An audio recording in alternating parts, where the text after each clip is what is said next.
So hi guys, my name is Ajay Jarwal and today आज के इस वीडियो में हम एक ऐसे केस के बारे में बात करेंगे जो कि सन 2001 में घटा था। जो किसी केसी नाम की जूनियर स्कूल में पढ़ने वाली सिर्फ 12 साल की लड़की के साथ क्या हादसा हुआ है, जो कि देखते ही देखते इंटरनेट की दुनिया के अंदर इस तरह खो गई थी कि आज वो लड़की ही पिछले 23 सालों से पता नहीं कहाँ गायब हो चुकी है। तो आइए बिना टाइम वेस्ट किए चलते हैं सीधा केस की तरफ।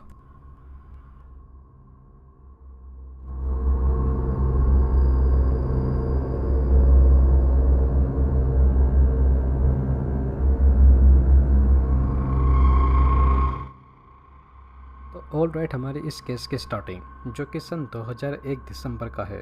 अमेरिका के स्टेट एकनसास में रहने वाली एक 12 साल की लड़की जिसका नाम कैसी था। इसके फादर रिक जो कि पुलिस में काम करते थे, जिनकी वाइफ सन 1999 में एक कार एक्सीडेंट के दौरान अनफॉर्चुनेटली मर गई थी। तो बस रिक वो अपने पुराने घर को छोड़कर जिधर इनको इनकी मरी हुई वाइफ की यादें आती थी, तो उन्हीं से मूव ऑन करने के लिए रिक ने अकनसास के एक नॉर्थ हॉलैंड के इलाके में एक नया घर खरीदा था, जो कि वो घर सरप्राइजली ऐसी जगह मौजूद था जिधर दूर दूर तक कोई नहीं था।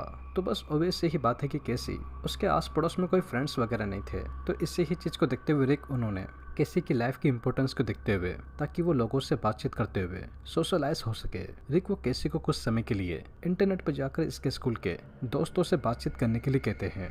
जो कि यही डिसीजन समहाउ अब रिक को कहीं ना कहीं इतना ज्यादा लाइफ टाइम रिग्रेट करने वाला था कि वो इसके बाद अपने आप को ही माफ नहीं कर पाए थे। आइए देखते हैं कैसे।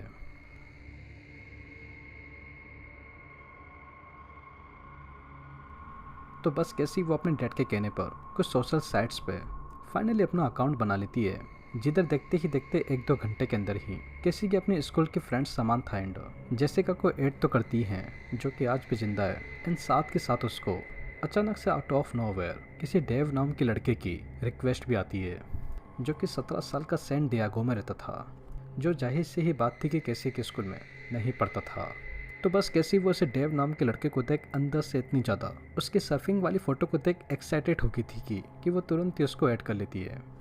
तो उसको ऐड करते ही कैसी वो अपनी फ्रेंड्स समांथा एंड जेसिका को डेव के बारे में बताती है कि वो कितना कूल था एंड सर्फिंग वगैरह करता था एंड इवन सैन डियागो में रहता था। तो समांथा एंड जेसिका भी डेव की फ़ोटो वगैरह एंड उसके प्रोफाइल को देखकर काफ़ी ज़्यादा इंप्रेस हो गई थी एंड वो दोनों ही कैसी को उससे बात करने के लिए कहती है। तो बस अब जाहिर से ही बात ही होना क्या था।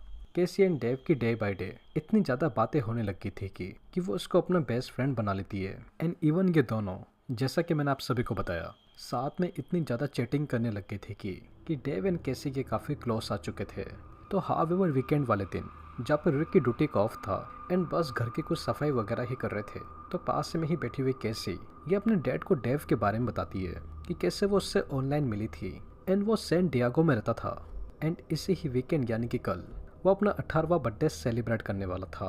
तो तभी ही पास में ही खड़े हुए रिक व केसी की जैसे ही डेव के 18वां बर्थडे के बारे में सुनते हैं, वो तुरंत ही उसको उससे बात करने से मना कर देते हैं, क्योंकि जैसा कि हम सभी ने एपिसोड की स्टार्टिंग में देखा कि केसी अभी बस 12 साल की ही थी एंड डेव वो उससे तकरीबन 5-6 साल बड़ा था। तो बस एग्जैक्टली यही चीज़ रिक को पसंद नहीं आती है, क्योंकि वो चाहते थे कि केसी वो अपने सेम एज वाले दोस्तों के साथ फ्रेंडशिप करे, न कि अपनी उम्र से बड़े लोगों के साथ।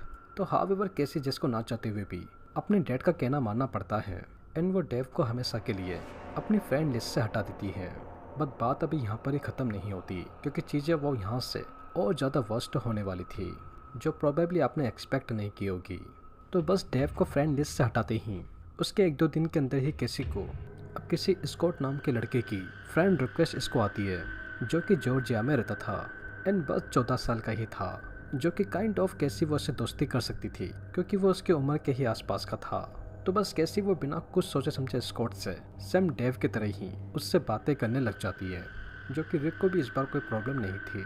तो बस कैसी वो एक दिन लेट नाइट घर पे अकेली थी, क्योंकि रिक वो तो ड्यूटी पे बाहर गए हुए थे एंड कैसी का बड़ा भाई यानी कि टॉम वो अपने दोस्तों के साथ पार्टी करने के लिए उनके घर पे गया हुआ था। तो बस अकेले घर में बोर होती हुई कैसी वो इंटरनेट पे जाकर अपने फ्रेंड स्कॉट से कुछ चैटिंग करने लग जाती है। तो खैर इसी ही बीच हम सभी ही देख पाते हैं कि कैसे उसके घर के अंदर आउट ऑफ द ब्लू पीछे से कोई घुस आया होता है। वेल अब उसके साथ आगे क्या होता है तो वो हम आगे चलकर देखेंगे।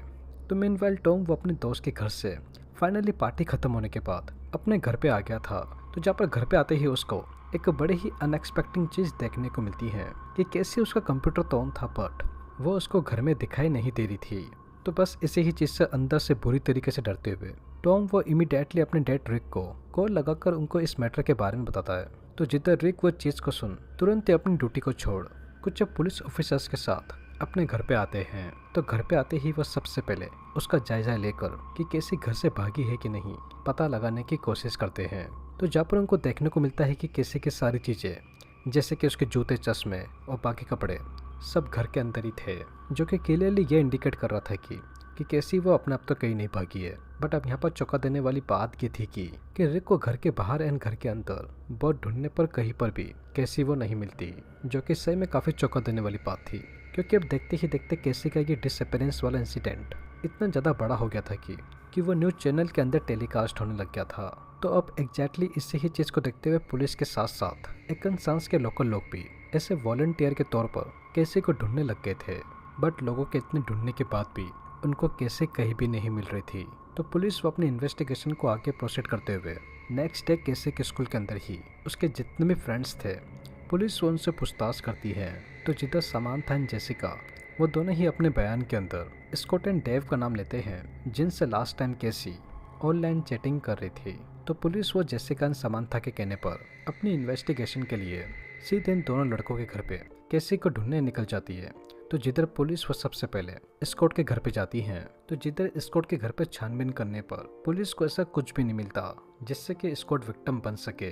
But up on the other side police सब वो जैसे ही डेव के घर पे जाती है तो उनको एक बड़ा ही चौंका देने वाला दृश्य ठीक अपने आंखों के सामने देखने को मिलता है कि जिस डेव को हम 18 साल का समझ रहे थे वो 18 साल का ना होकर बल्कि शॉकिंगली 55 साल का था, जिसने कैसी को किडनैप करके अपने रूम पर लाकर उसके साथ सेक्सुअल असॉल्ट करते हुए रैप कर जान से ही मार डाला था। एंड स्कॉट उसने पुलिस के डर से अपने आप को भी सर में गोली मार के खुद को भी मार डाला था, क्योंकि पुलिस को उसके घर के अंदर उन दोनों की डेड बॉडी मिलती है।